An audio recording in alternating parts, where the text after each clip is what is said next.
c'est peut dire que c'est pas simple de savoir par quel bout prendre ce livre, Héros, personnages et magiciens. Alors si je vous dis, c'est la rencontre de Second Life et de Léon Tolstoï, vous me dites quoi? Ah bah c'est un peu ça, oui, oui. En fait, la thématique du livre est pas très originale. C'est en fait un écrivain qui va rencontrer ses personnages. On va lui donner l'occasion au début du livre, grâce à un petit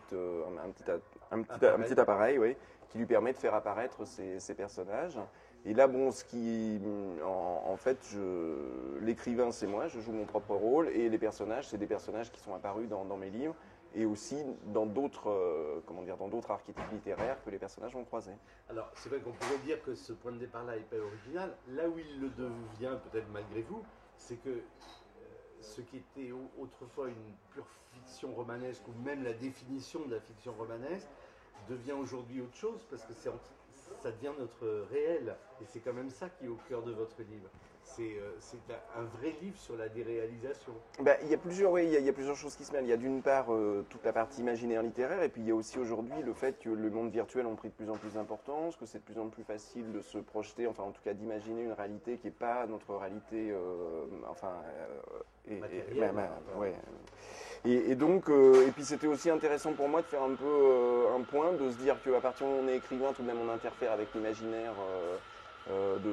L'imaginaire collectif, hein, et là j'ai pas mal écrit, là j'en suis à plus de 30 livres, un peu des choses assez différentes et tout. Un moment de récapitulation. Voilà, exactement, c'était un peu un moment de récapitulation où je me disais que c'était intéressant de me dire tiens voilà, tout ce que j'ai écrit, qu'est-ce que si je me projette face à toutes ces petites choses que j'ai mises sur du papier, qu'est-ce que ça donne? Et donc j'ai imaginé cette histoire où un jour des gens arrivent, me disent tiens ben voilà, vous êtes écrivain, super, c'est très bien, mais qu'est-ce que vous en avez fait en fait?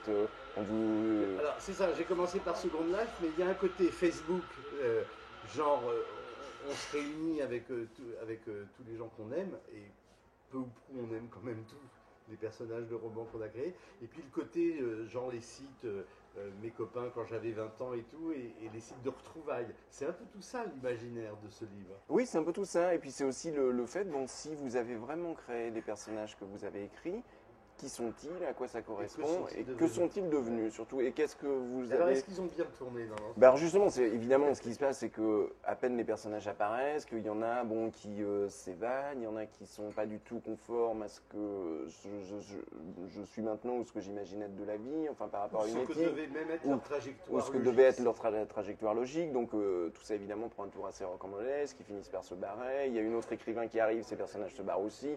On part à leur recherche. Enfin bon, tout ça évidemment est dans une structure évidemment un petit peu romanesque. Il y a aussi un côté satire. Je me souviens de la critique que Sartre faisait à Mauriac sur la toute-puissance de l'auteur sur ses personnages et qu'il ne leur laissait pas de liberté. Là, il y a un côté aussi satire sur le fantasme de toute-puissance de l'auteur. Alors ça, le fantasme de toute puissance de l'auteur, c'est pas quelque chose qui m'est... C'est certainement pour ça aussi que j'ai écrit ce livre-là.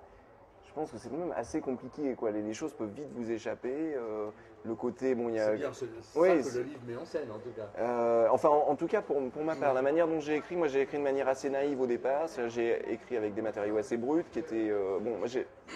N'ayant pas fait d'études littéraires, même si j'aimais beaucoup lire, je me suis retrouvé tout de même avec un fond de beaucoup de choses que j'avais vécues, que j'ai essayé de mettre en forme, de manière un peu maladroite. Et en fait, toute ma réflexion un peu littéraire et tout est venue au fur et à mesure que j'écrivais. Donc, ma toute-puissance de la maîtrise littéraire, elle va peut-être venir, mais là, c'est certainement aussi pour ça que j'ai écrit ce livre où les personnages... Où elle viendra jamais, d'ailleurs. Où elle viendra jamais. J'ai envie d'avoir ce rapport-là.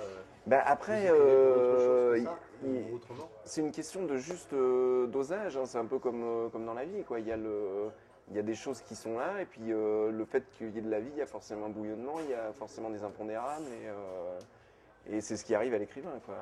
Après, c'est une question de... Est-ce que vos écrivains, vos personnages sont vraiment de purs... Bravo. Est-ce que vos personnages que vous avez conçus sont vraiment de purs salopards, par exemple? Est-ce que c'est pas trop? Et c'est toute la question aussi de quoi est responsable un auteur, qu'est-ce qui va distiller dans l'imaginaire de ses contemporains, et ainsi de suite. Merci Vincent Ravalet. Mais merci beaucoup.